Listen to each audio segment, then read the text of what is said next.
Hello and welcome guys to my new video. দেখুন আজকে একটা নতুন ধরনের রেসিপি দেখাচ্ছি।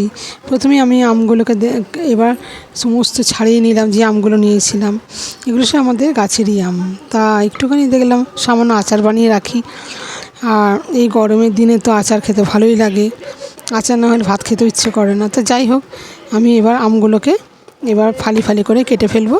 আর এখন খুব একটা বেশি আচার করছি না, কারণ এখন তো আমটা ঠিক মানে আচার করার মতন আম হয়নি এখন, যেহেতু কুশি রয়েছে। এখন আটি বাগড়া টাইপের যদি না আসে আচার করতে, আচারগুলো ভালো থাকে না, তাই জন্য পরে আবার করব।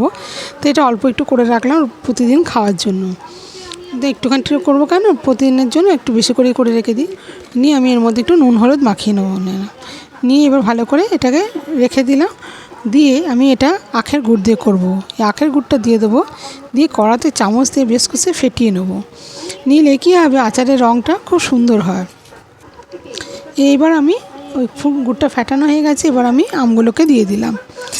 দিয়ে এটাকে এবার নাড়বো যতক্ষণ আমগুলো সেদ্ধ হচ্ছে। আবার একটু ঢাকাও দিয়ে দেবো।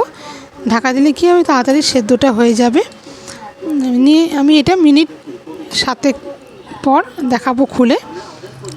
দেখুন ফুটছে, কিন্তু আরেকটু ফুটিয়ে আমি নেব, যেহেতু এটা কচি আম সেহেতু তাড়াতাড়ি গলে গেছে। আর এতে দিয়েছিলাম 2টো শুকনো লঙ্কা স্বাদের জন্য।